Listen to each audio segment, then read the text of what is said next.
Hey everybody, Larry Vella here, I'm Abe. and welcome to Tabletop Hour. We have, as you can tell here, we have a special day planned for you right here.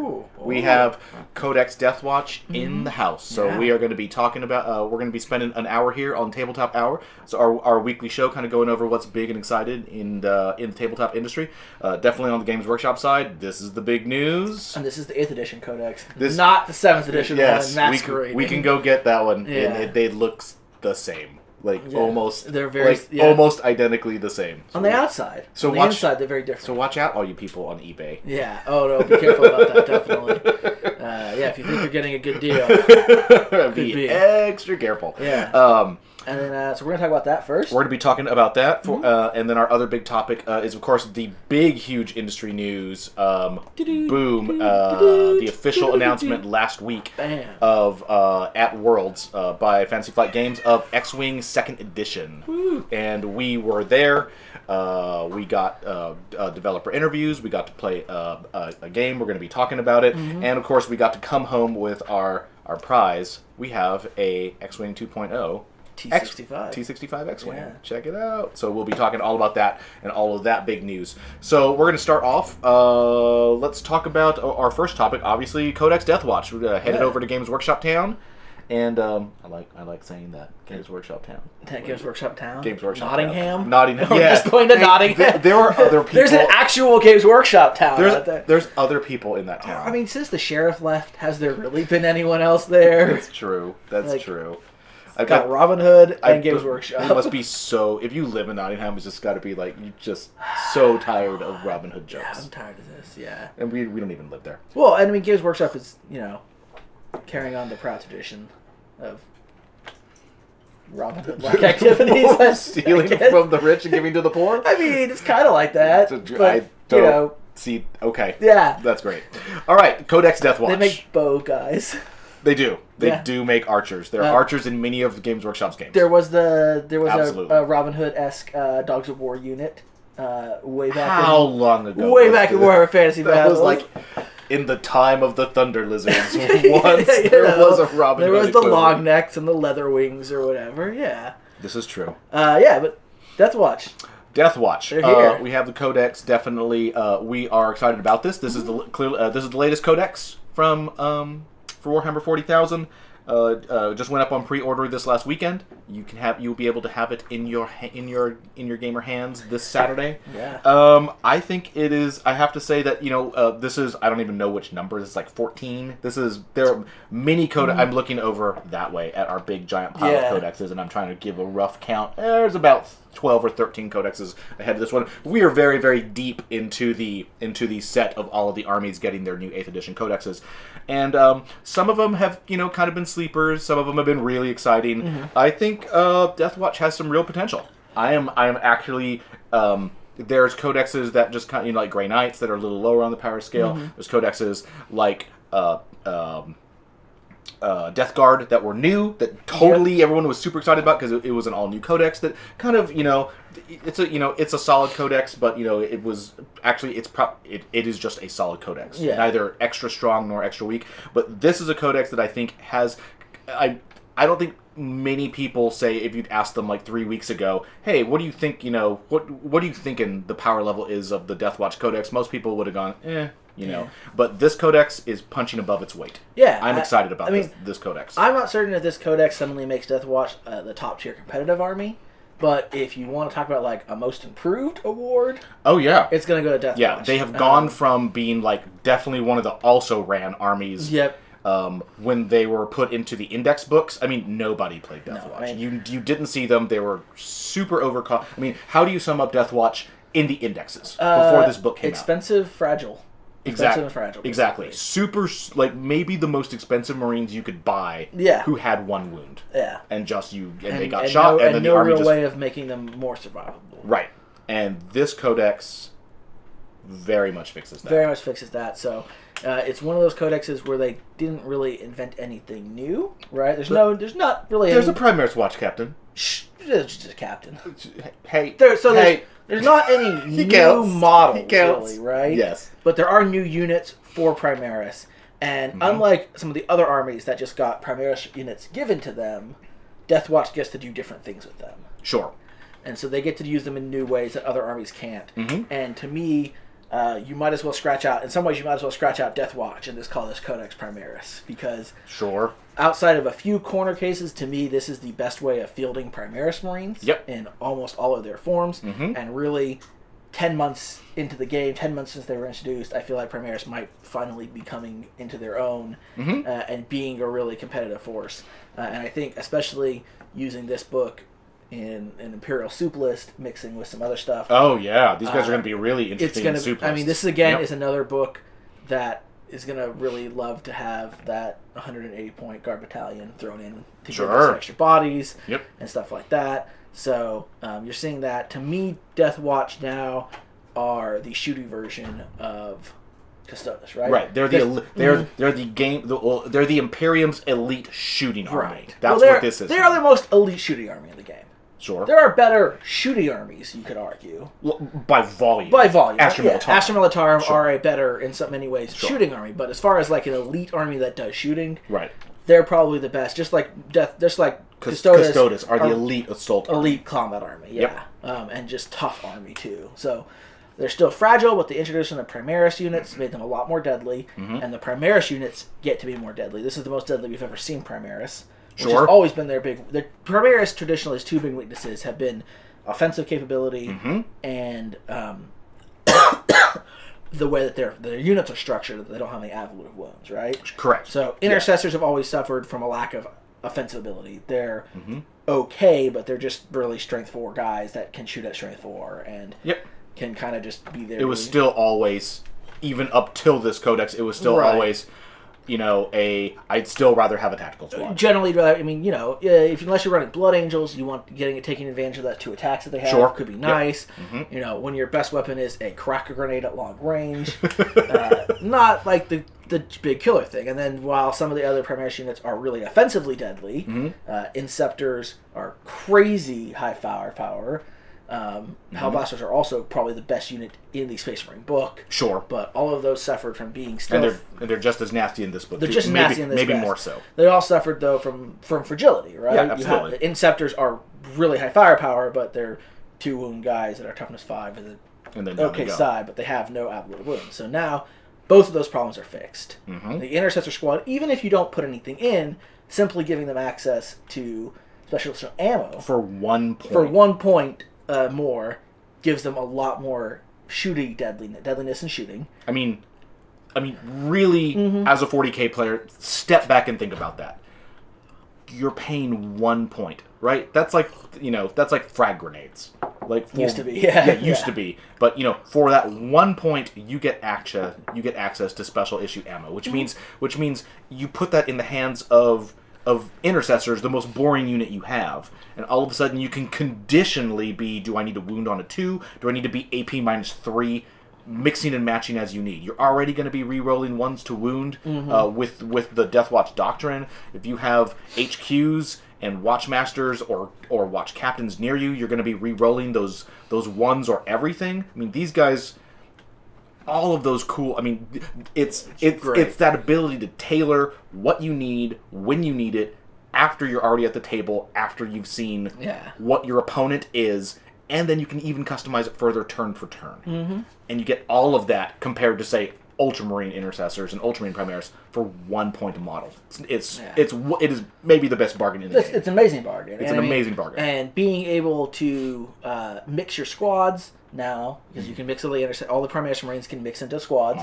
So not only do you again increase the power of your Intercessor squads, because now they can have a heavy weapon in them. Right? Sure. You can put just a Hellblaster in there if you wanted to give them just that little bit, but also all of your fragile things that are expensive now can get ablative wounds. Now you have to chew through 5 intercessors to get to the Hellblasters, or however many, or whatever you want. Yeah, so that really gives them that ability, and then you get these other special rules that they add to the squad. So you were talking about Ultramarine Hellblasters, right? Sure. So Ultramarine intercessors, who get the crazy ability for being Ultramarines of being able to fall out of combat and shoot at a -1. Right. Well, these guys can do that too. Yeah. Now I can put an Inceptor in my squad and also fall back from combat and shoot with no -1. Right. So right there, for that 1 point, I'm not losing anything. And it'll apply to Hellblasters or anything else you have in that squad. So it's really great. I think that even simply the special lift ammo is great and really helps them out. The army abilities of being able to reroll ones to wounds is probably about on par with any of the chapter tactics they would lose. Sure. I would agree. They don't get you can take lieutenants in a normal Space Marine list to get the same thing. Sure. But that does cost you points. Right. So. Then you have the lieutenant tax, and the lieutenants have a fairly small bubble, and you got to kind of you got to worry about drag them around. This is army wide. This is army wide. It's not. This is focused, so you have to pick a battlefield row to reroll once against.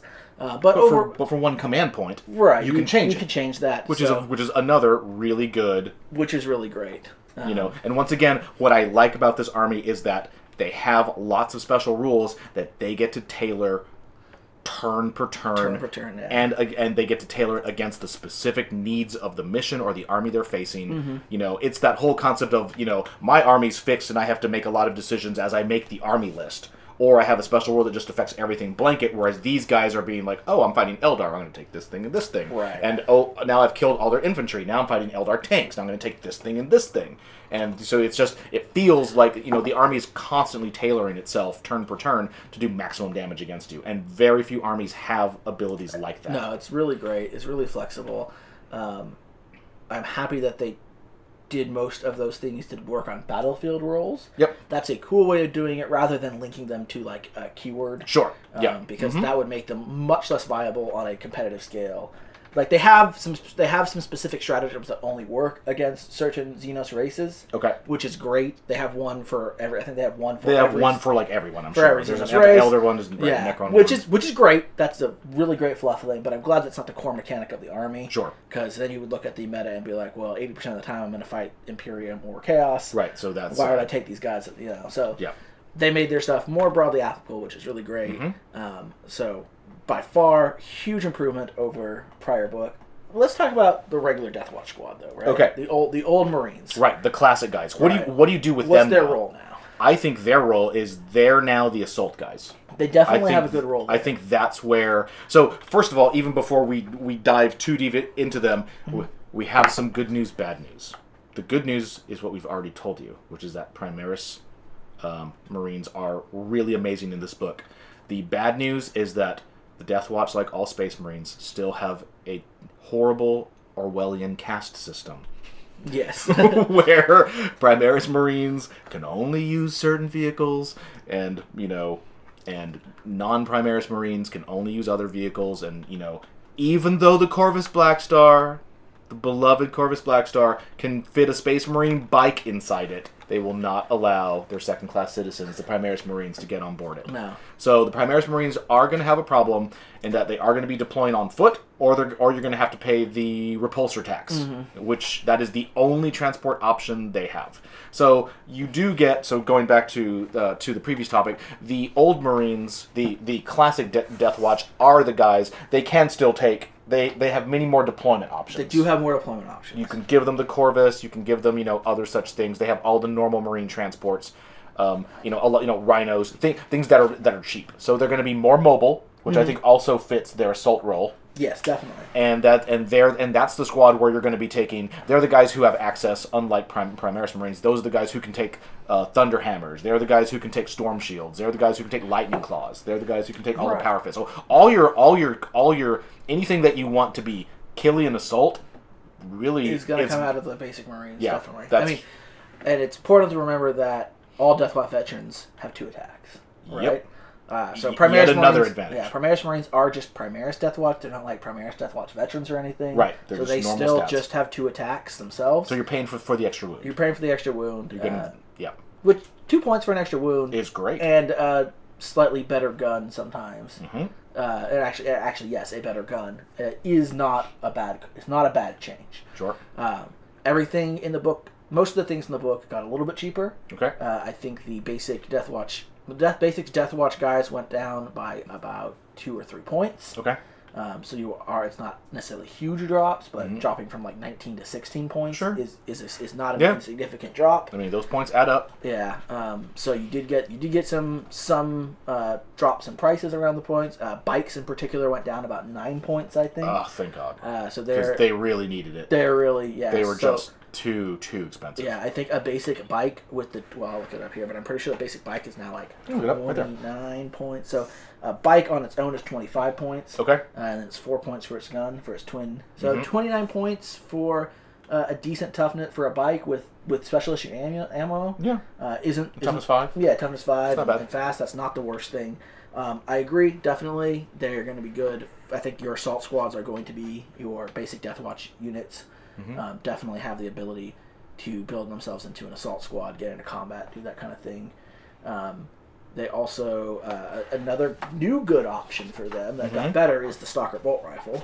Okay. So the Stalker changed a little bit, I believe, from the core book. So it is now. Stalker pattern bolt rifle. It is now. That's the intercessor weapon, the long range one. So there's the Stalker powder bolt.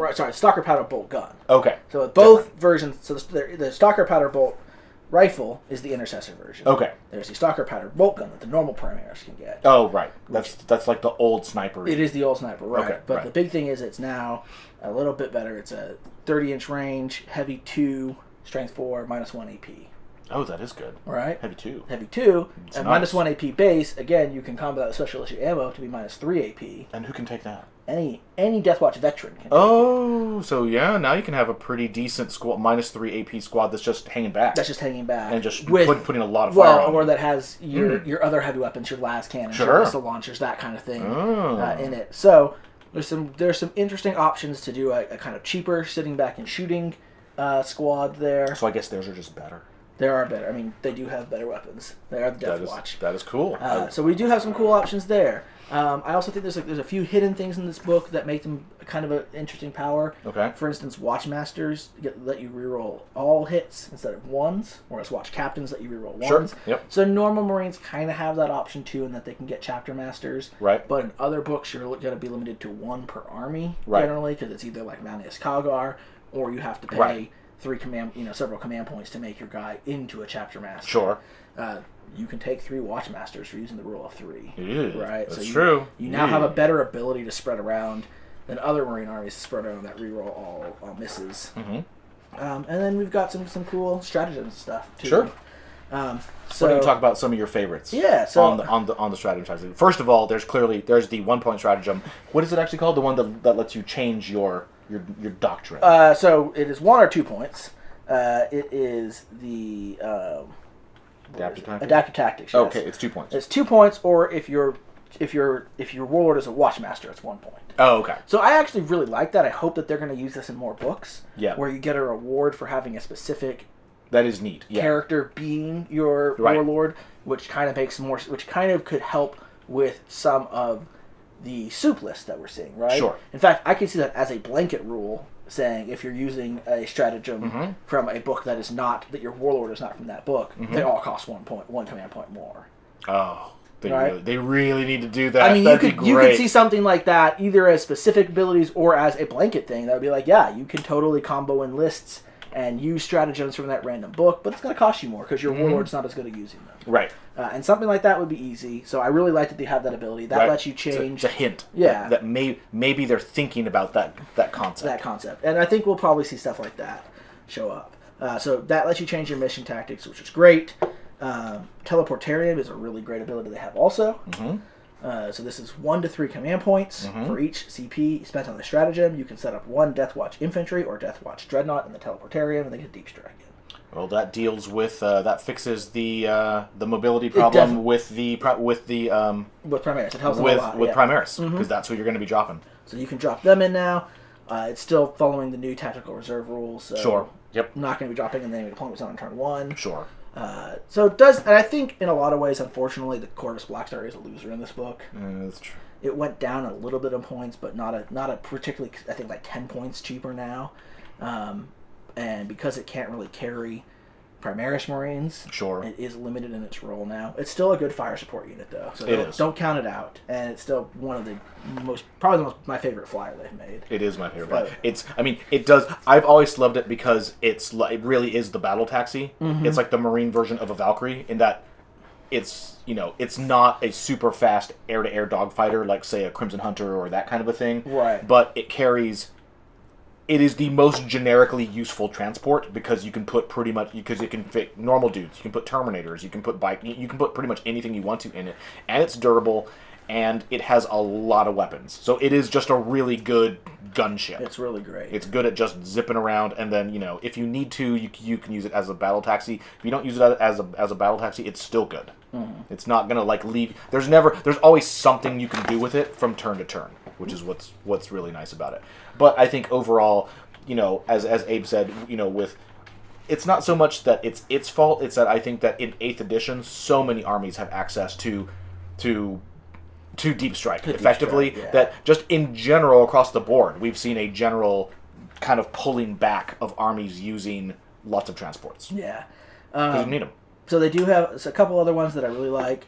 So they have, as we mentioned, they have 5 specific tactics that target each of the major Xenos races. Perfect. My favorite one is Stem the Green Tide. Okay. So it's 2 command points. That's the anti-Necron one, right? Necrons are green. Necrons are green, right? No. So it's 2 command points, and you use it before you fire Overwatch from a Deathwatch unit against a charging Orc unit. Okay. And for each model you kill on that Overwatch, the enemy, they have to subtract 1 from their charge roll. Ooh!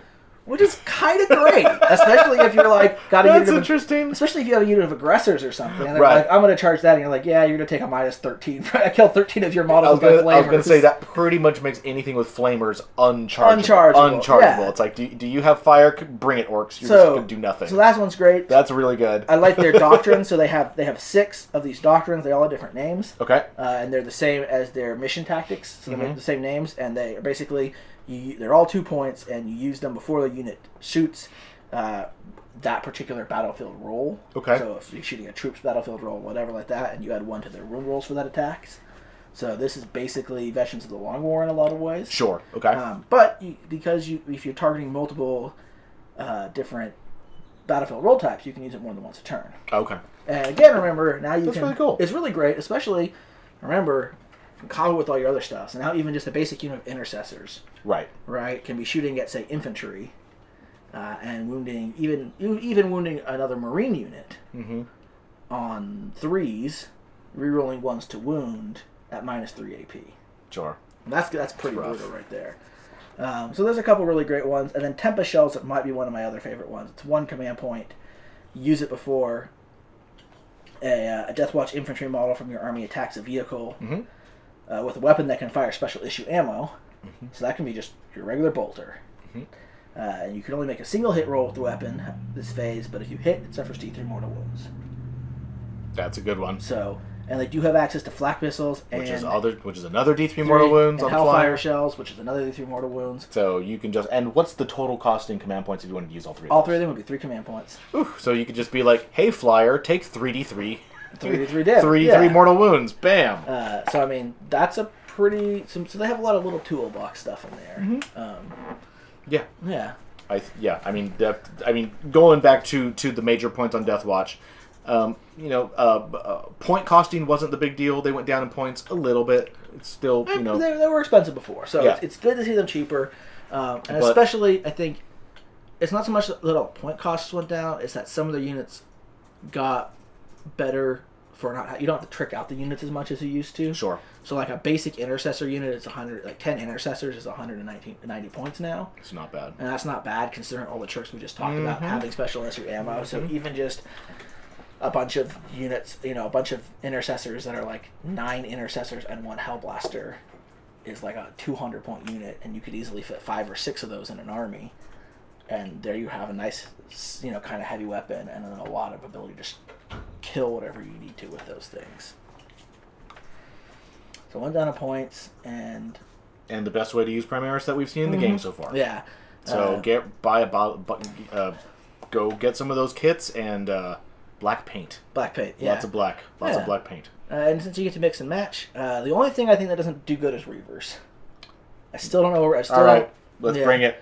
Let's hear So it. I still don't see a good reason to use Reavers. I sadly agree. They don't have a better gun. They do get special issue ammo, but compared to an Intercessor, they're roughly the same points, and they basically do the same thing. Right, and you're like, it's cool that they can get a -3 AP pistol, but so what? But who cares? But you Intercessors can be like, yeah, that's awesome. I can get double shots from like 30 inches away. Well, more importantly now, as long as I have an interceptor in my unit, I can just fall back and shoot with my whole unit. I don't have to be sitting there.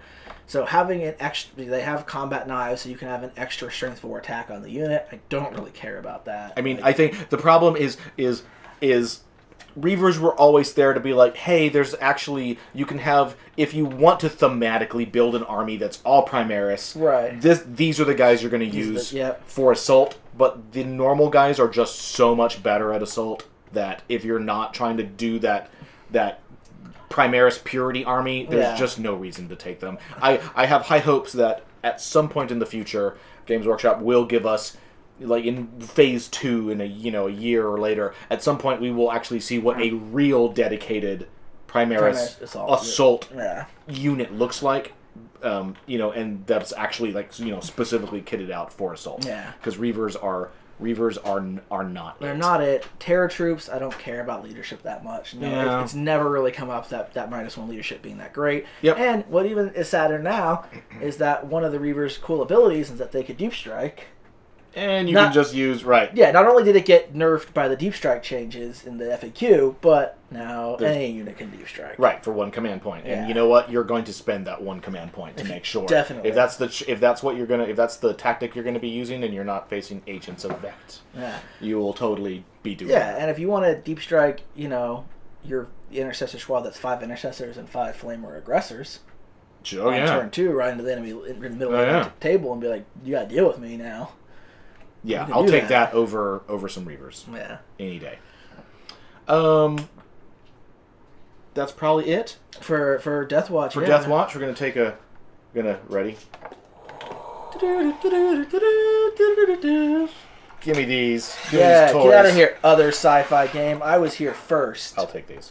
I was sci-fi. Oh my god, who's in the house? It's our resident X-Wing champion, expert. Did I say champion? I meant expert. Nah. All right, Adam Harry's in the house. Everyone, come on X-Wing in. games than any of us. All right.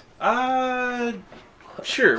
This is the guy who went up to FFG and actually got to see all the coolness. Yes. I got to go. X-Wing 2.0, guys. Yeah, I got to go to FFG. I got to. Sorry, I have a sore throat, so I have a lost. I got to go to FFG. They flew me up, and I got to hang out with 2 of the developers. Actually, technically, one's the designer, one's the developer. Whatever. And I got to hang out and play X-Wing 2.0. Bam! Right here. We have a box they sent down with us. Our producer went up there as well. The next week, Mars, she went up there and she got to hang out at Worlds, which was pretty exciting. And everybody that was at the announcement on the first came home with a really cool mug and an example of the new packaging and models. Let's open it up. And real quick too, the packaging looks more like the other Star Wars packaging. So like some of the toys and stuff like that, they have the new black packaging too. So maybe that was like a X-Wing or a Star Wars Disney thing. No, it does kind of look. This does look. Yeah. Like if I saw this, I could see this more like. It looks like more like a toy. Like Target of a toy aisle almost. Yeah. Right? Let's open it up. Yeah, go for it. So what are... there's a Mexican Cup. This is mine. I get to keep what are like your top 5 takeaways real quickly? Oh man, top 5 takeaways. The game, the main one for me is that the game has a big refocus on actually flying your ships. Can you just tear this off now? Yeah, I think so. Well, I mean, you can... Maybe. I don't know. Abe, I'll let you figure that out.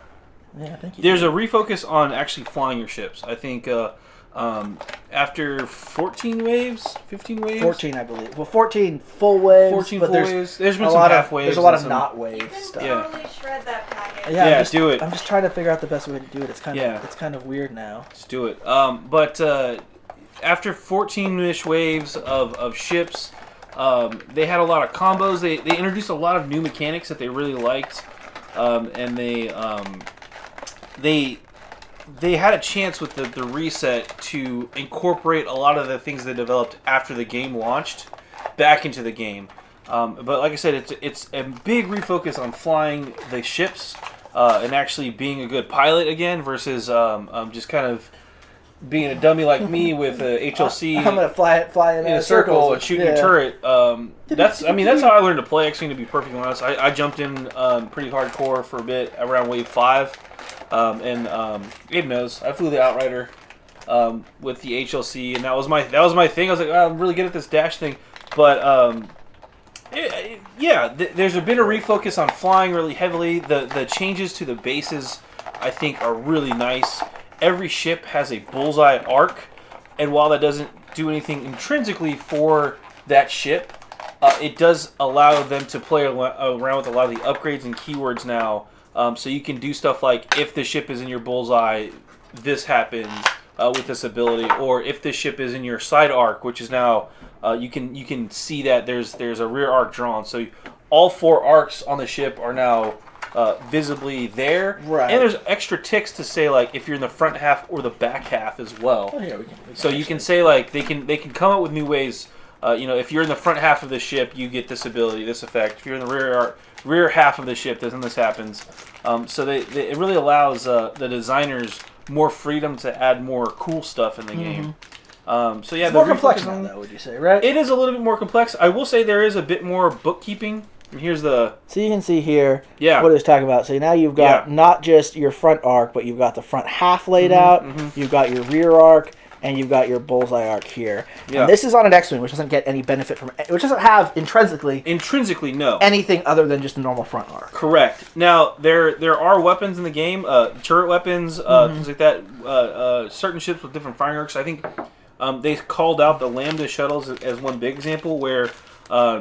the rear arc on the Lambda has a 2-die shot at the back and a 3-die in the front. Sure.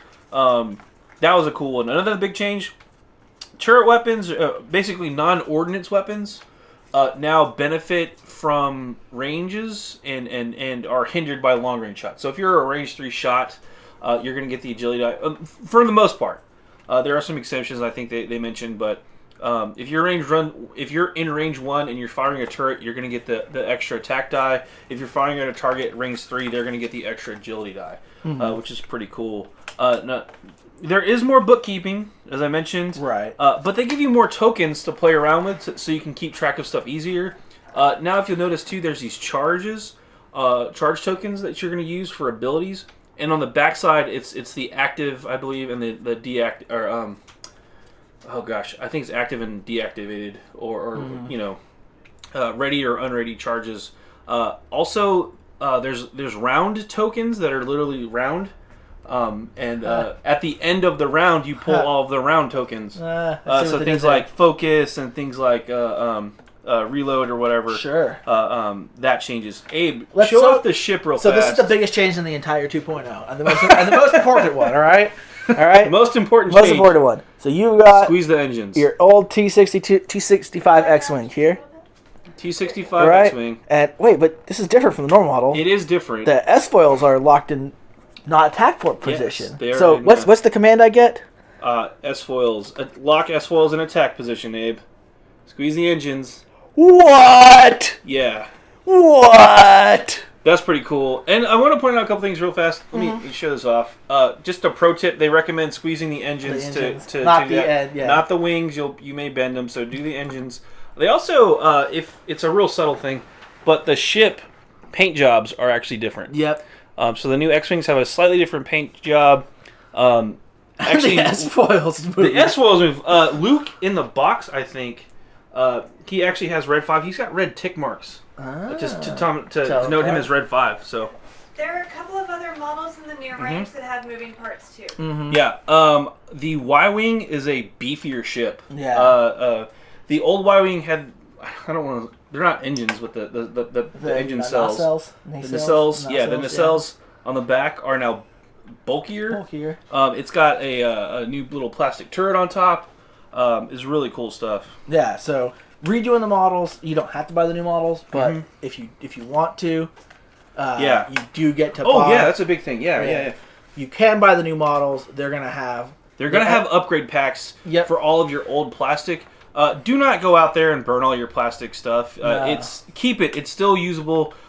They have compatibility kits to transfer it from previous versions of X-Wing to the current X-Wing, which is great. It's a second edition of a game. It's like any second edition of a game. Any second edition of the game. If you're updating your old stuff to your new stuff, there is going to be a cost associated with that. There's no game, as far as I know, really. There's a few that might give out free rules here and there, but none of the major games, if you're playing a major miniature game, is going to be a free change. And X-Wing, unlike some other games, if you already have all the models, which is I've heard people talking about, well, I have like 8 of every model. I'm going to have to buy so many different upgrade packs. You're really not, because like, I guess maybe we don't know the exact numbers of stuff in the upgrade packs first off. But I think for the most part, you're going to get 2 of every ship in the upgrade pack. At least, I think. At least. Yeah. It might be a little different for things like Academy pilots or whatever, when they're like, we know you're running 6 of these, so here's a couple more. I don't know that for sure, but I do know that probably at most you're going to need to buy the same pack maybe twice. Well, and just to have a double up on, or quadruple up. Here's my argument with that, right? Yeah. To talk about that. First off, if you have all of that and you're upgrading your entire collection at once, you don't have to do that. You can upgrade them slowly. You can focus. So I've heard people say like, well, when 8th edition 40K came out, you had to buy a starter box or the rule book and 1 codex, right? Yeah, and that's all you had to buy. And that's true if you had a really small collection. But we didn't. Right. But if you have a small collection of X-Wing, you're going to need to buy the starter box and 1 upgrade pack. Yeah, probably something like that. Also, there's a couple of other cool things in the packs. There are new threat levels. Yes. Yeah, we got those here. So these are the threat level cards, which we didn't talk about before. But how these work, if you're talking about the upgrades and going on from there, the threat level cards. If you notice, there's no points on the new cards. This is pointless. I mean, the threat level is pointless. Yeah. X-Wing. There are no points on the upgrade cards. There's no points on this. So how do you build a list? You start with these threat levels. So if Abe and I were going to play a game, we just say I bought an X-Wing box or 2, and he bought a couple of ties. Or whatever, right. And we're brand new to the game. How do we play? Well, you're going to get these threat level cards. The threat levels associated with them have. So I want to fly Thane Cairo. Sure. He's a threat level orange or threat level 3, and he's got all of these upgrade options. All of these upgrade options listed on the card are in the pack. And that's what he comes with. That's what he would come with. Yeah, at threat level 3, that's what Thane has. But it's cool though because it's everything. I don't need to get another pack. I don't have to go. I don't have to have a Y-wing and an X-wing to build this particular guy. There is an app. It's a free app, or there's going to be a free app that's going to have all the points, and it's going to have the upgrade options per card. So you'll also notice that there's no more upgrade slots printed on the cards. So that's, which is a little weird, a little confusing. Weird. Yeah. So that all is going to be on the app so that they can update it. And they've talked about, for instance, that they want to have different upgrades may have different points depending on what they're on. Yeah, different ships may have different upgrades, which is kind of weird and cool at the same time. Right. But if you notice, though, the cards themselves, they have your action bars now on this side. You've got your stats on the bottom.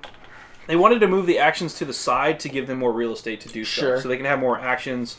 And also, by not having the upgrades on the cards anymore, they can have more upgrade slots. More slots, yeah.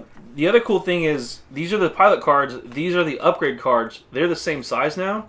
How these work is, for most upgrades, you're going to go to the left of the card on the tabletop like this, and you're going to build out like that. So it's kind of neat. It takes up about the same amount of real estate, but it's in a you're not going to the cards hopefully aren't going to be sliding around like the little ones used to. It's a little more elegant. The one you buy different types of sleeves and stuff like that. The S foils are one example though. I forgot the exact name. They're not modifications, but this slot is like a ship special slot. Sure. So this actually goes on the right side of the ship. Because you're going to be moving this one more to go from from open to closed. Yeah. And one thing I noticed, I don't know how to here, but if you look at some of the other preview cards, one of the things that they've done with Wave 2 that I haven't really heard people talking about, but I think is actually really great, is that ships now can have inherent abilities. Yes. So there's a pilot ability, but now some of your ships can have it. And this is a lot of the old kind of the patches they did for some of the ships, right? Where they released a 0-point title or Yeah, a 0-point modification to that ship that gave it a special rule. Yeah, and I think a lot of those slots are going to go on this side. They're like that, but some of them are just on the ship. And like some of them are just on the ship. Like if you look at the TIE Advanced cards that you can find out there, or the Gauntlet Fighter cards, the Scum one, both of those, the TIE Advanced has like the targeting computer, and it's just on the card. Yeah. So you can't take it without the targeting computer. That's the special rule that ship has. So if you look at Vader, he has his rule, and then he also has that rule printed on the card. All the Gauntlet Fighters, even the generic one that doesn't have a pilot ability, has the face-off card or whatever it's called. Yes. Has that ability. So they have all these abilities that were like free for those cards. They're just on the cards. So that's less upgrade cards you have to carry around, less worry about that kind of thing. The bases themselves are the same. Right.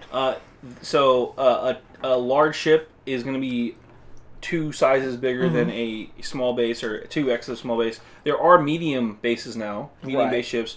Those are 1.5 size of a small base, so it's the same ratio. Which is good because you had some weird options. Like the U-wing was a little small for the big base, and like the TIE Striker was kind of big for the big base. And stuff I want to show off the new T65 dial because there's a couple of new things on there. If you notice, I want to point out first off the color. The green maneuvers are gone. Those are now blue maneuvers.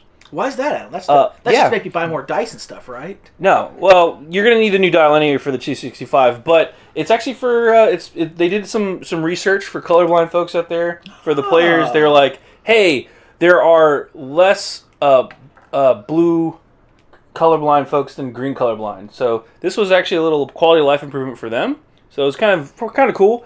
If you also notice, there's some extra maneuvers on here for the T65 that we didn't have before. So that K-turn not K-turn, the Talon roll, for instance, that's new on here. So the T65, they actually said this is one of the most upgraded or better ships from before. And I'm gonna assemble the dial real quick because I do want to point this out. I'll be honest, this threw me off when I played. I did screw up a maneuver pretty bad because the dials are slightly different. Not in a bad way. I'm talking about what you're playing. So you did a whole game up there with it. Yeah, I played Max Brooks, who is technically the designer of X-Wing 2.0. I think he's been working on X-Wing for 5 years. He knows the game inside and out. Really great opponent, really good guy to hang out with. Yeah, people wanted to see that. Where could they find that game? That's on our. That's actually on our YouTube page. Okay. So if you go to YouTube/BoLS Souls, Mars, if you could drop a link in the chat to that game, it's in there. Yeah. But it's me flying against Frank. So if you want to see a full 2.0 X-Wing game with all the bells and whistles, you can go check that out. Yeah. So this is one of the biggest changes to the dial too to me. So the back of the dial looks like that now, and you can't see what I'm picking. But you rotate down here versus the old system where you would have your maneuver at the bottom where the open space was. It's now at the top. There's a little indicator what your maneuver is. So I just randomly have a hard 3 left. So that threw me off. That threw you off. Because one of the things I was, as an old player, like the open one. So I picked my new maneuver like that because I was used to picking the top one without thinking, and I put the maneuver down. I flipped it over. I was like, that's not what I wanted to do. Not at all. Yeah. And I think this is a great example of a nice little quality of life change. Exactly. You can actually see all of your maneuvers. You can see all the maneuvers. Your opponent can see all your maneuvers too. Because if you weren't, like before, if you weren't like a really experienced, like the really top players memorized every maneuver, right? Yeah, yeah. If you weren't a really top player like that, you either had to just kind of like guess, or you could have your little chart that was next to you that had all your maneuvers, or you would spend like a minute per ship kind of, you know, flipping through the maneuvers. Trying to remember, what options do I have? And then you're like, does this have a 2-turn? Does this have a 2-turn? So now you can see that all. So that alone is going to speed up the game and just make it easier for more casual players to compete and see what's going on with everything. Exactly. Just remember, it's the top now and not the open part on the bottom. And it helps. It helps with the. You can see all, as you mentioned, you can see all your opponent's maneuvers too. So you're not being like, "Well, I have no idea what that shit can do," and I'm not going to take like 10 minutes to like look through his dials. One of the other things I like too about this, the indicator being on the top, there's a lot less room to for shenanigans. Sure. It's pretty clear which one's in the middle when you use these new dials. And if you want to play randomly, yeah. You've got your nice little roulette wheel thing where you can just kind of like, all right, well, what's my maneuver of the day? Boom. Yeah. Oh, it's a one bank left. Yeah. Sweet. That's not a bad maneuver. Yeah, it's cool though. The other big thing, there's now linked actions, which I want to touch on real quick. Those are just actions.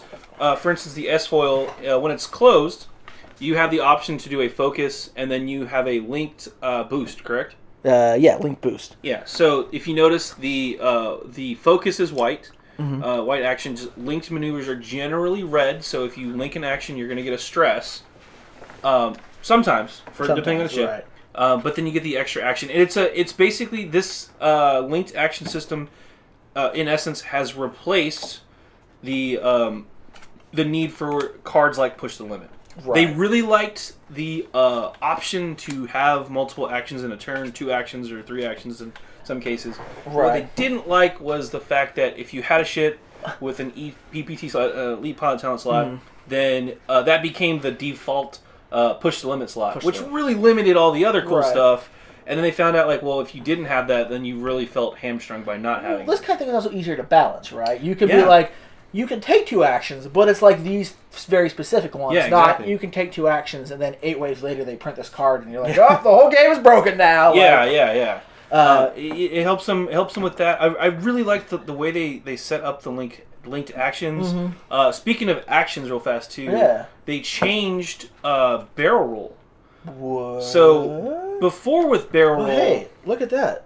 Oh, X-Wings get barrel roll. Yeah, T65s have barrel roll now, so they can focus, target lock, and barrel roll innately. And then if you have the S-foils, you can have a boost, or in close position you have a boost, and then the linked action to focus barrel, focus boost. I think everyone's going to have S-foils pretty much.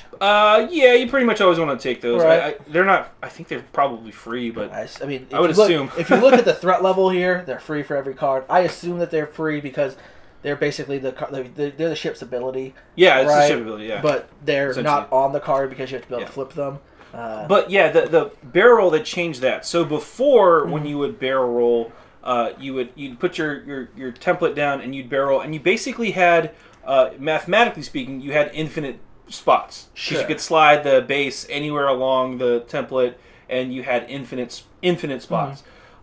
One, that gave folks way too much precision to be able to drop in between ships with magical precision, and they're like, that's not the way it should work. You can measure barrel before you did right. It also. You could barrel exactly. So now barrel roll, because of the changes in the dial, there's those tick marks. You have to line up with those tick marks. Okay. There's basically 3 positions per side. So basically up, middle, down. And 1, that makes it way more in line with Boost, which only had 3 spots. Sure. And 2, it speeds up the gameplay because there's no I think I can squeeze in there. Can't make it. All right, I'm gonna go back. Yeah, but the other thing too is if you declare a barrel roll now and you can't complete the barrel roll, you lose the action.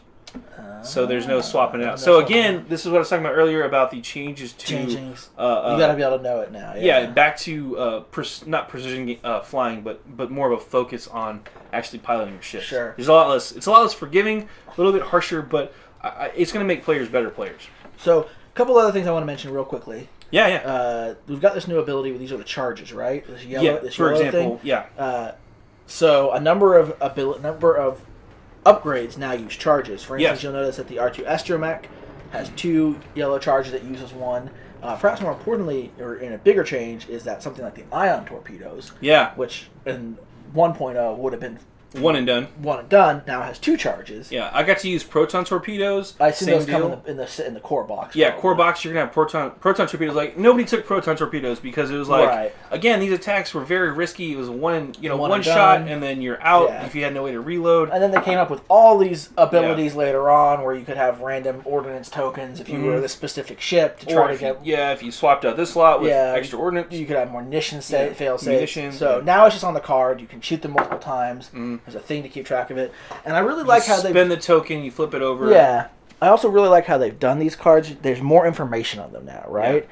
So now, rather than just having like that shot ability or red dice, it actually specifically tells you what arc this attack is going to come out of. That's very clear on here. And then it also has a little marker that shows that it's ordnance, right? Yeah, it's the little missile thing on there says like this is an ordnance attack, meaning talk about that. It doesn't get the bonus. Right, so that's a pretty big change, right? I mean, well, not ordnance, but the other attacks being affected. Other attacks. Again, turrets for the most part are affected by range now. Right, so that's a big deal. So back in 1.0, secondary attacks didn't take range. Secondary, non-primary attacks did not have any benefit or penalties for firing at close or far range. Now they do, unless they're ordnance or a little different. Yeah, but it was just really cool to be able to, flying Luke with proton torpedoes and getting 2 shots without any extra bells and whistles. Right. It just built in on the card. It felt like you wanted to take those shots with the missiles because even if you missed, it wasn't that big of a deal because you have another shot. You're not waiting for that one shot. I use it right now. And then if you do whiff, you've like, well, at least I have another backup. Yeah, and that's actually more in line with the fluff, the background of Star Wars, right?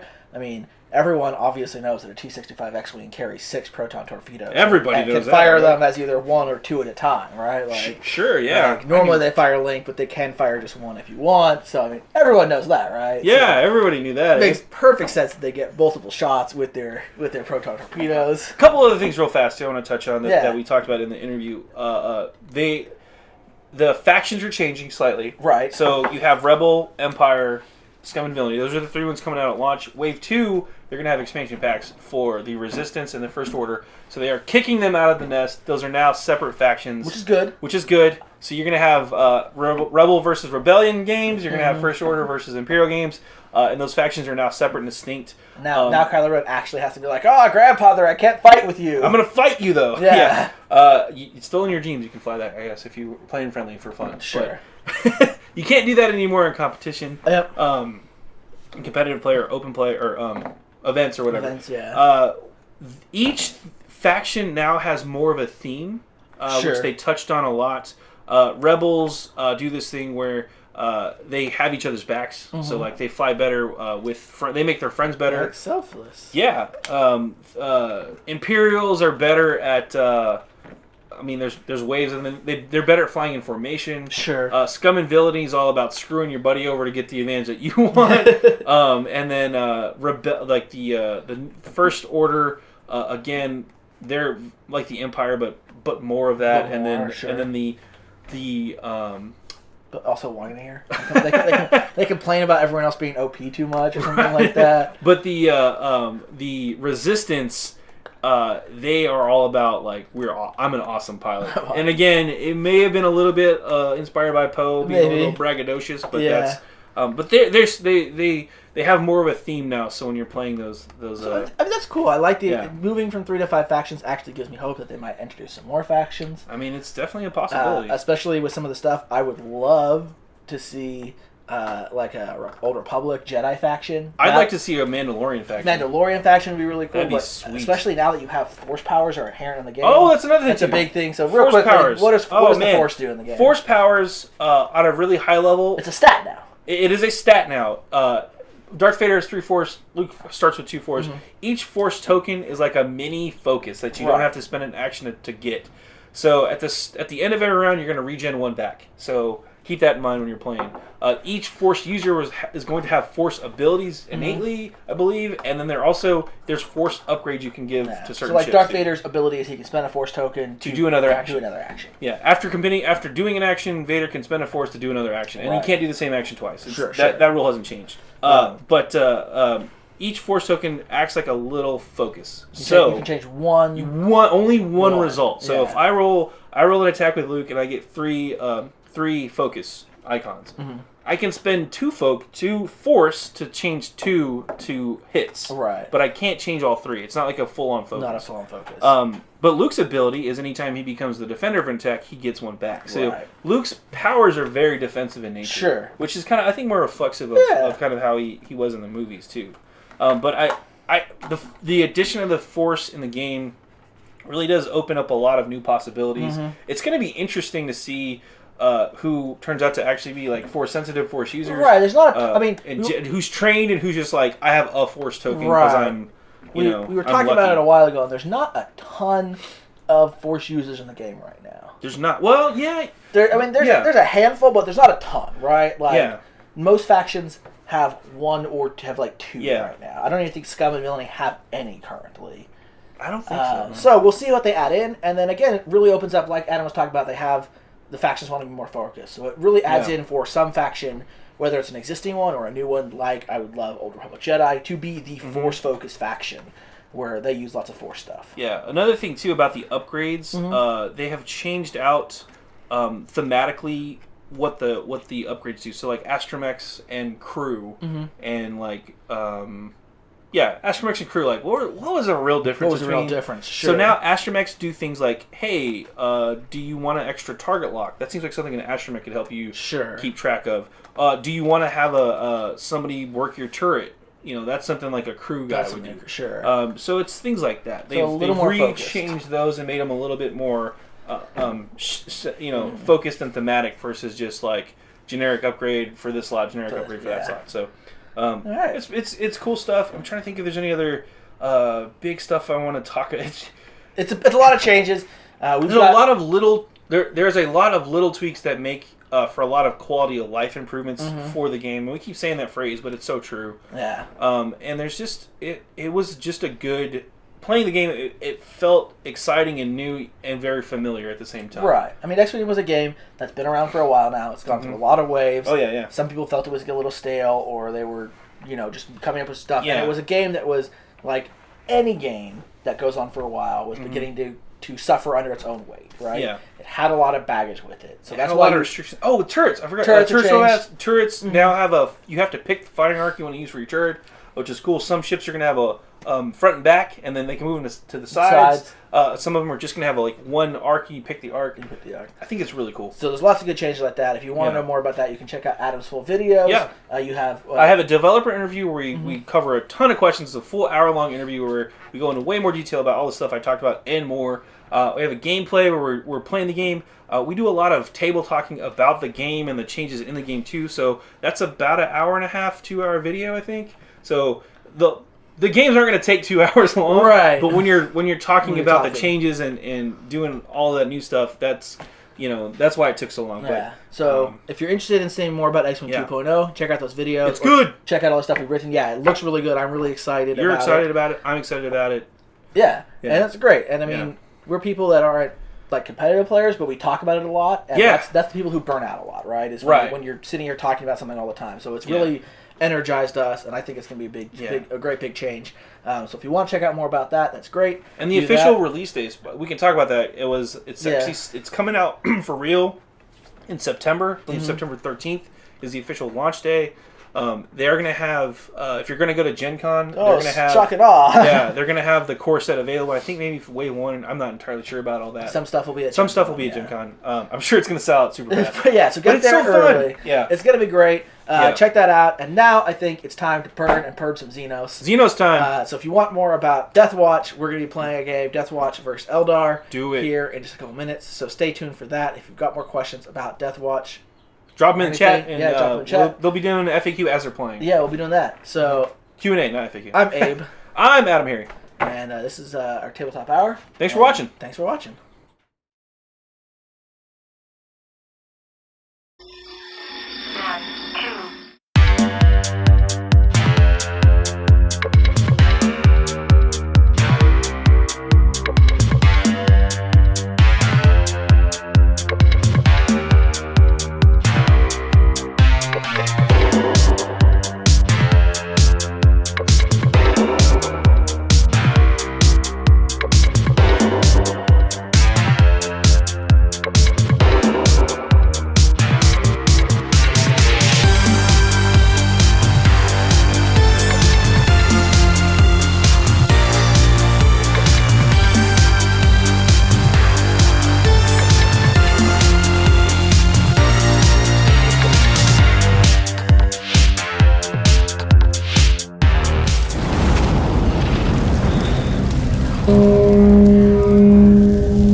Don't forget to subscribe.